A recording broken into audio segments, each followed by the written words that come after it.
I'm James Pickering. I'm a senior product marketing manager for Atlas. We are based in Chicago, Illinois. However, we are a global company. We have five regional teams: United States, LATAM, Europe, Africa, Middle East, and APAC. But I specifically focus on the North America market. Atlas is an HR technology and service provider. So what we do is we help companies hire people in international markets where they don't have a legal entity. So a legal entity is basically a registration, right? That says you can hire workers in a certain country. So for example, if I'm a US company and I only have a US registration, I cannot hire someone overseas legally. So we are the facilitator for that process. So companies can access bigger talent pools, can compete in other markets, and with remote work, it's become even more essential because people are spread out all over the place now. So that's what we help companies do. Right, yeah, and we were just chatting before we hit record about how the last 3 years, 40 years of the pandemic have kind of jump-started all that, and yeah, we'll just Mhm. dive right in. If you could share a story, it sounds like a current thing going on of a messaging/positioning challenge that you're kind of dealing with and how you're overcoming that.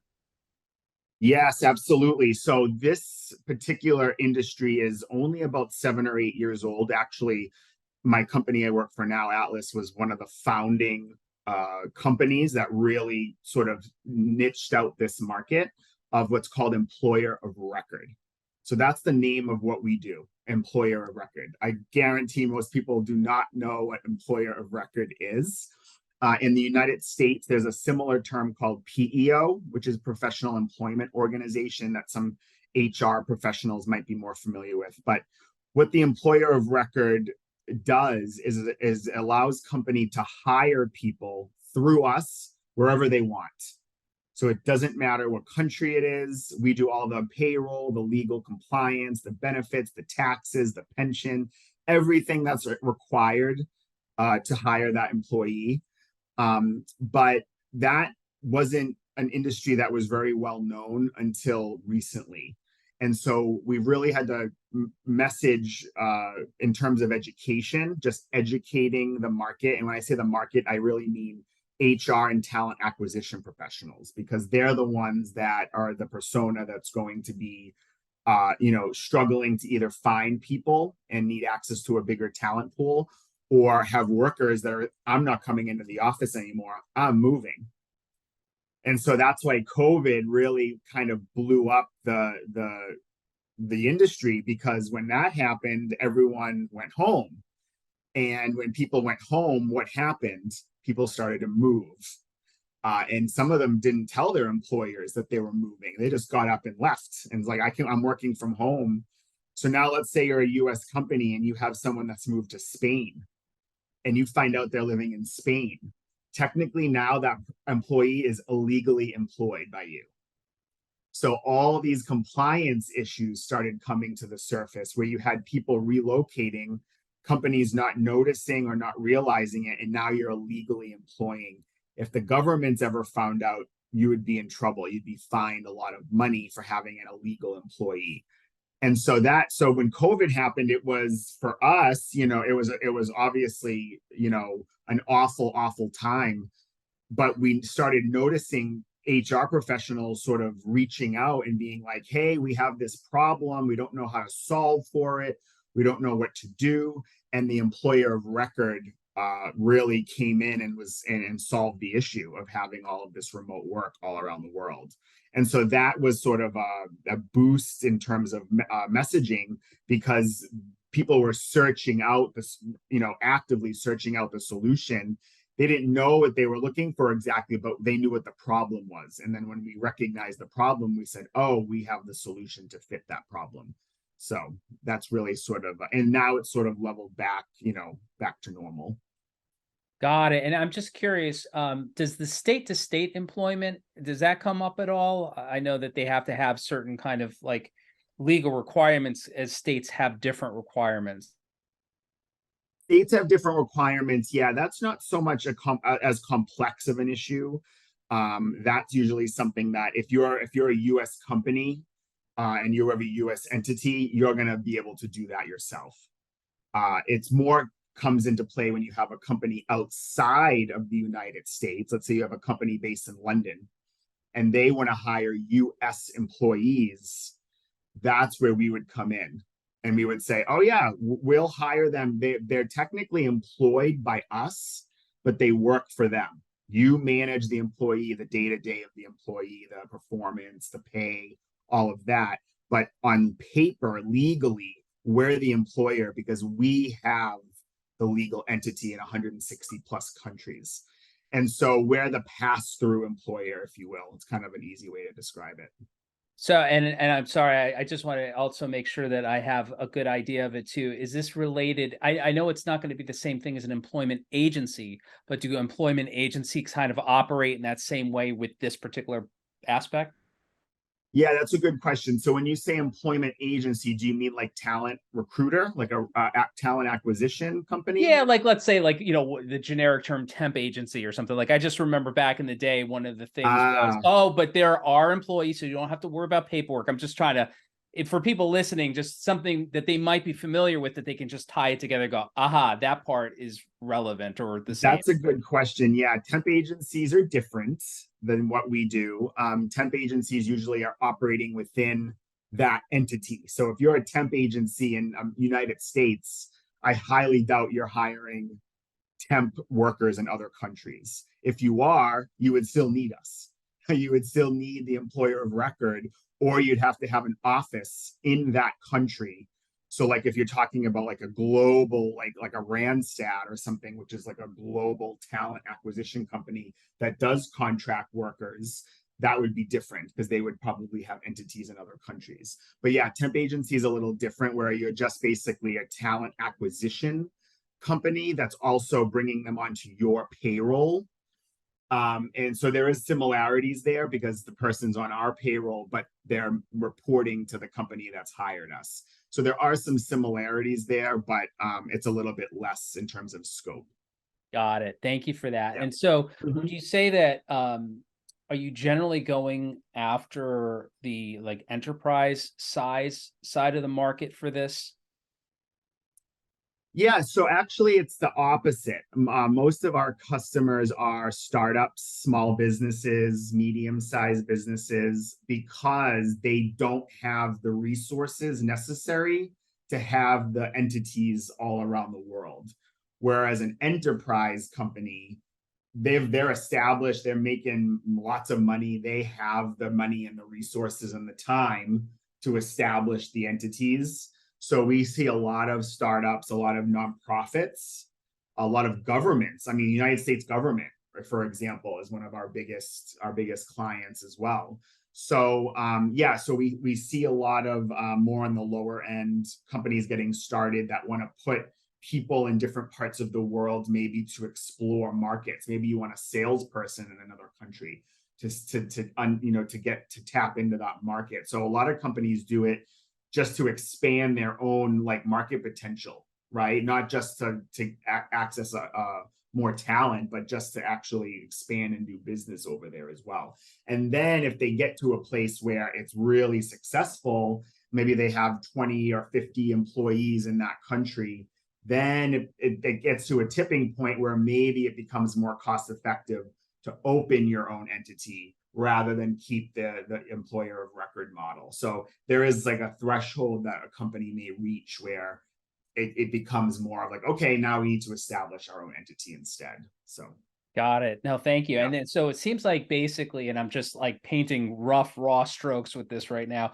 From what I'm hearing, there's like maybe at least two angles that you're approaching this from, what as far as messaging and positioning and what the problem is that they're going to relate Mhm. to, right? So one is they've already got employees, and because of something like the pandemic that kind of triggered a lot of moves, but also just in general, people moving around now, It's something that current employee is now living the high life in Mediterranean, didn't bother Mhm. telling their boss. Right. Mhm. Nobody understands why they're sipping on, margaritas at Mhm. the 11 a.m. Meeting, Yeah.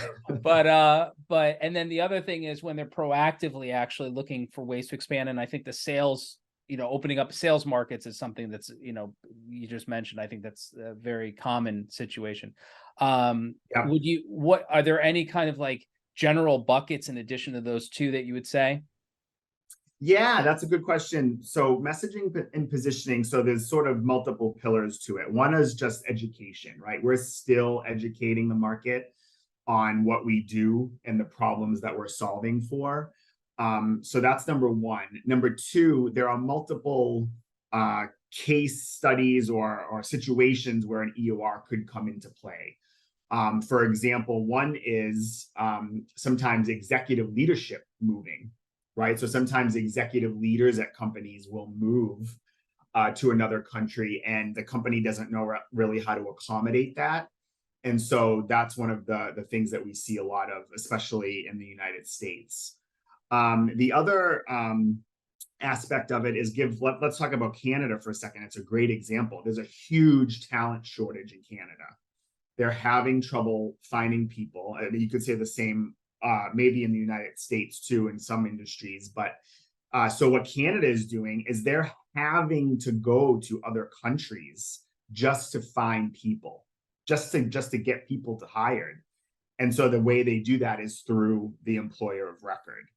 And so we have a lot of companies that are just needing access to more talent pool because the talent pool for especially for really skilled jobs is just not there.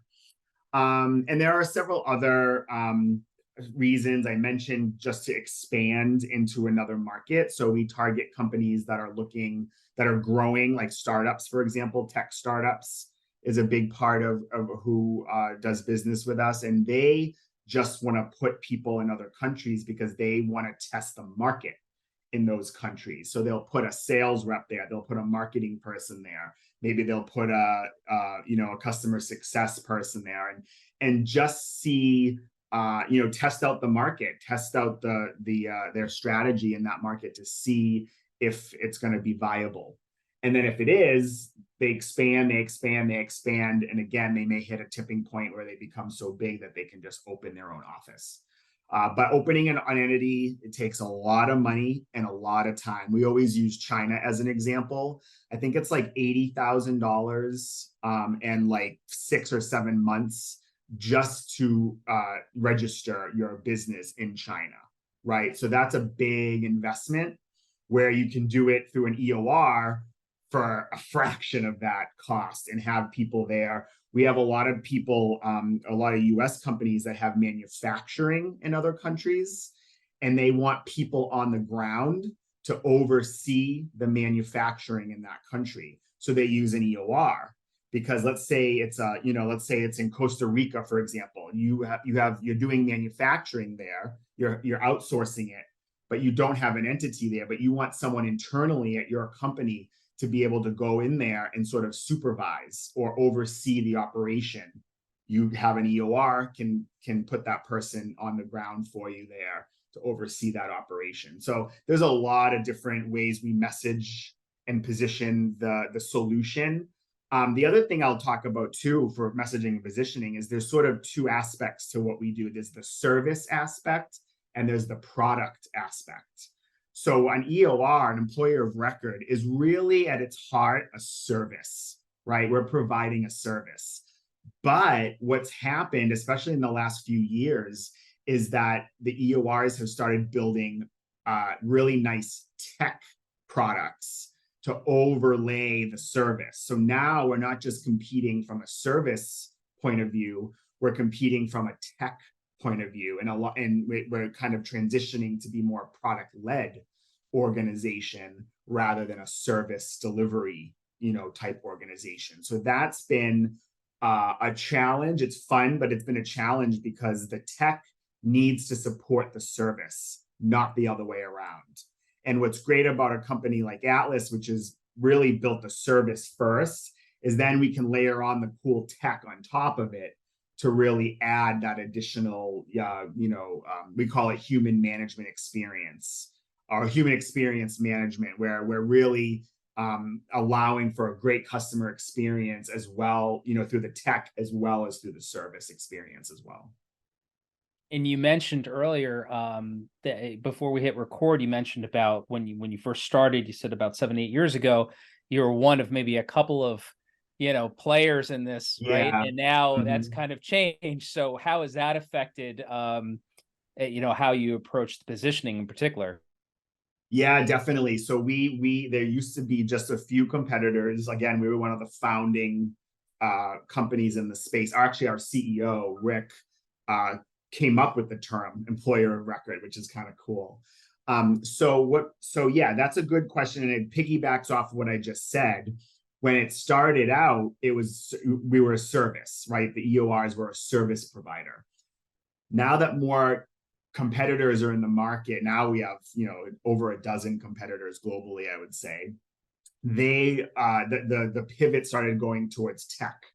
So we had to pivot as an organization because we were very service driven, but all the competitors were sort of coming out with these software platforms and integrations to other HR platforms, right? Because EOR, your company has an EOR, but they also have an HRIS, right? They also have a information system managing all the other aspects of HR. They have performance management software. They have the talent acquisition software. So how does that all talk to each other, right? That really came into play with that interconnectivity of data several years ago as well. So we've had to really pivot and sort of differentiate ourselves, because once you're in a sea of tech, it all looks the same, right? You just have all these tech platforms. They all have the same button. They all have the same, navigation. They all start to look very similar. So how do you differentiate yourself? And that's been a big thing that we've been working on in marketing,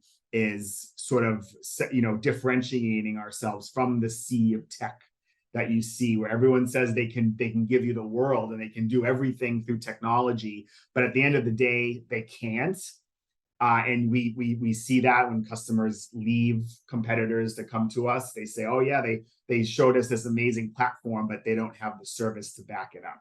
They don't have the back end infrastructure to back up the tech. And so you have to really differentiate yourself in that regard.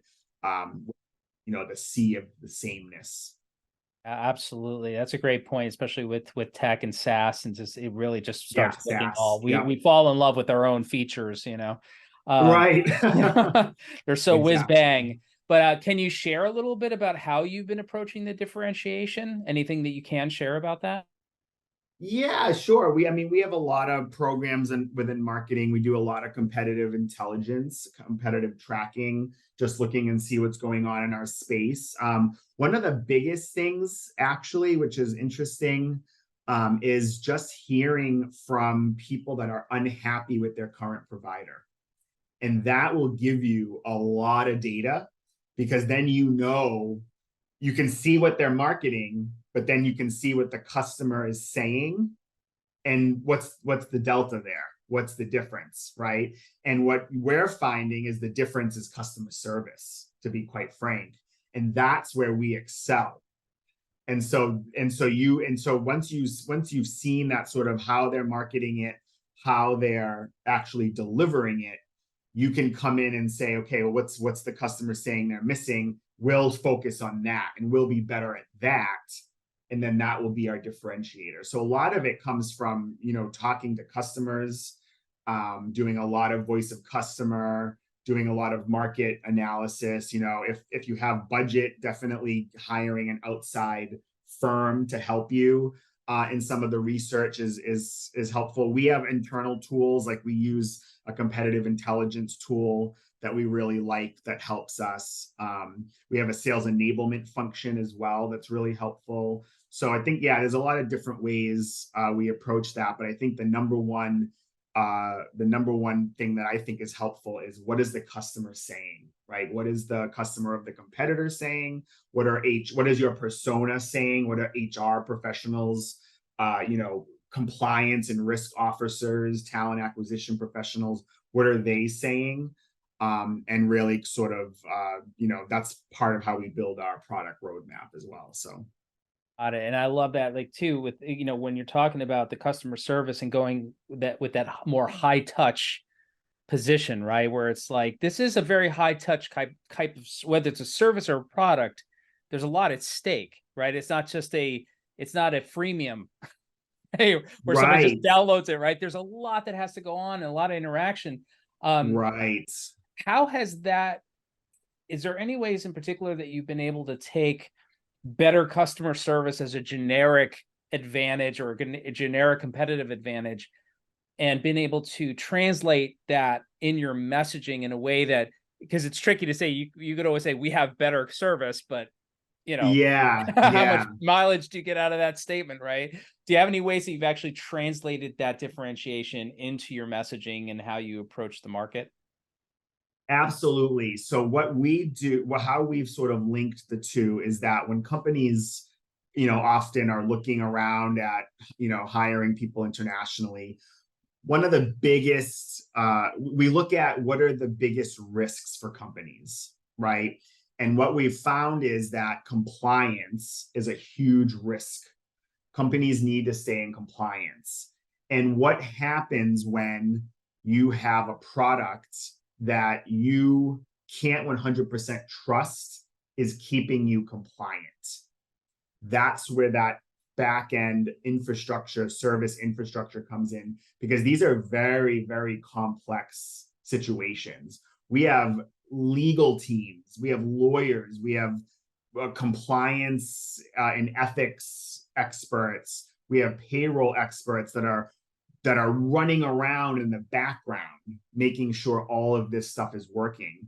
You can have a beautiful piece of tech that does all kinds of cool things, but there's a lot of manual work that has to happen in the background for an EOR to be successful, because you're navigating laws all around the world. Every country is different. Holidays, vacation days, sick days, payday. I mean, tax laws.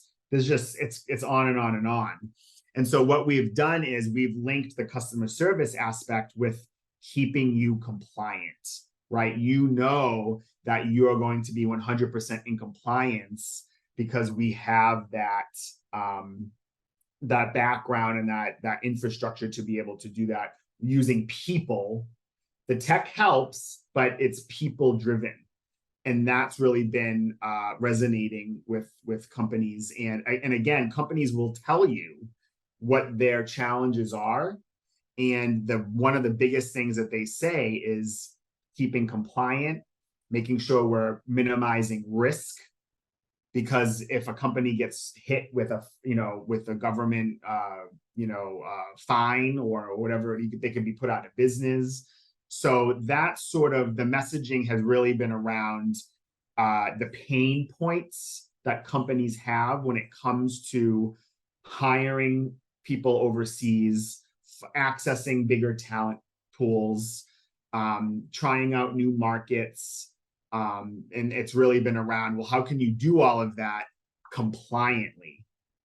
And that's where their customer service and that people sort of service driven model comes into play.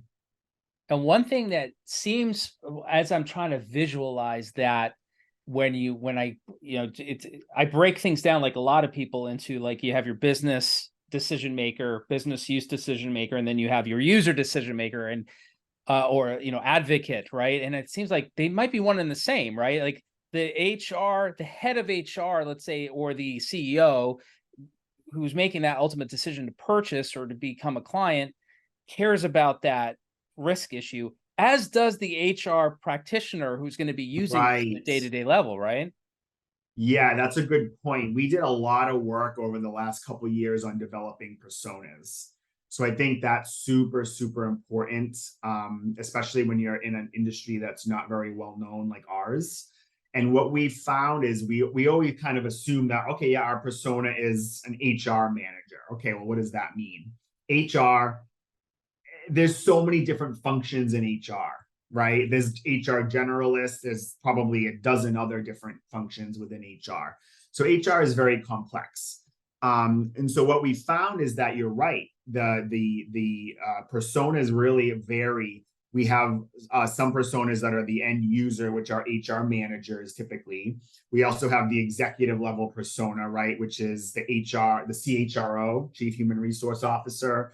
But we also have personas that are Chief Risk and Compliance Officer. A lot of companies have risk and compliance departments that are sort of dotted line into all the different functions of a company, including HR. In fact, HR probably has some of the most risk and compliance issues, really, because of all the laws and stuff you have to follow. And so, yeah, we really tried hard to build out all those different personas. But at the end of the day, like you said, they all care about the risk and compliance, maybe more so the higher level people than the end users. The end users, I think, they focus more on the user experience. So they want the works, you know, the employee that they're bringing on has access into the platform, as does the manager. And they want to make sure that that is a seamless experience. That's where the human experience management comes in, making sure that that's a seamless process. You don't want to have your employees sitting down filling out hours of onboarding paperwork and forms and, you know, scan your license and, you know, all those things when you get a new job, right? So we want to make sure that that whole process is as seamless as possible. That's usually what the end user or the HR manager cares a little bit more about, is that employee experience, while the more higher ups usually care more about the compliance and the legal aspects of it. Got it. Yeah. And it's just because, you know, thinking about compliance, I've seen the compliance thing come up a lot, and particularly with security, IT security, you know, Yeah. think about you know, customer information, things like that. If there's a breach, and how much that can actually cost the company. But if you're thinking about like the Yeah. IT engineer, yeah, they care about that, but they're more into the features, right? Like how easy is it to use this platform? So I think what you do there is a little bit, it's different than that in the sense that I think there's more cohesion between both the user and the, you know, business case kind of thing. Yes, for sure. Yeah. And we're a cloud-based off-premise solution. So we don't really, companies don't really get their IT involved that much when they bring us on. It's more of just making sure that, like, they'll look at our pen testing, our penetration testing report, and they'll look at how we're securing data. You know, ISO, we follow a lot of ISO requirements when it comes to that. But because we're not hosted on premise, we've eliminated a lot of those IT security issues. But yes, we do have a lot of sensitive data within our system.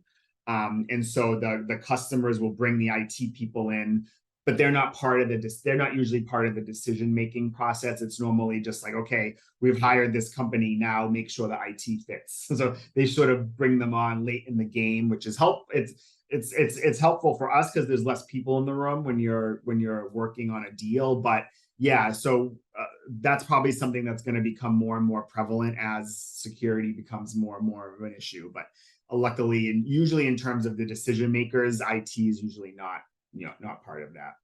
Got it. As we start to wrap up, I was wondering if we could, you know, explore your perspective and your suggestions for founders, business owners, which is great because you mentioned that Atlas does really do a lot of work in the startup space and the smaller companies, not just enterprise. You know, thinking about a founder or business owner that's listening right now, and they're in this kind of category where they feel like it's not as well known, right? And now all of a sudden they have all this new competition, right? So it's still this weird kind of spot where the marketplace doesn't necessarily automatically get it, but at the Yeah. same time now you have a lot of other people vying for the same people's attention. Can you give any advice for them? Like, where's a good starting point to approach their positioning and messaging, and questions that you would suggest that they ask themselves? Yeah, definitely. It's a challenge for sure. I think one of the things that I think is really helpful is dumb it down. Dumb the messaging down to the most basic thing you can think of, even if it's not, even if what you do is more than that. It people are much more willing to gravitate towards something that they're familiar with than something they're not familiar with. And so, for example, I can put an ad out that says, don't have entities all around the world. Hire Atlas so that you can employ people in other countries. That's what we do. It's not a great ad. It's what we do. But what if the person looking at that doesn't know what an entity is? They might not. Entity has multiple definitions, especially depending on the culture you live in, and we're a global organization. So words mean different things in different countries and different languages and different cultures. And so you could take that and you could simplify it and say, want to hire more remote workers? Well, everybody knows what remote workers are, right? That's something that's much more relatable. That's not that's really simplifying what we do, but that's going to get people to say, yeah, you know what? Actually, I do need more remote workers because we're not having people come into the office anymore. And then they'll contact us. And then once we start that conversation, that's when the magic really happens. But it's just getting them into the door. And you just sometimes have to do a simple message that's relatable, just to start the conversation. And then once they're in, you can start really fleshing out if you are, in fact, the solution that they're looking for, which we've found that 70% maybe or more of the time we are the solution that they're looking for. They just didn't know that it existed or exactly how to access that solution.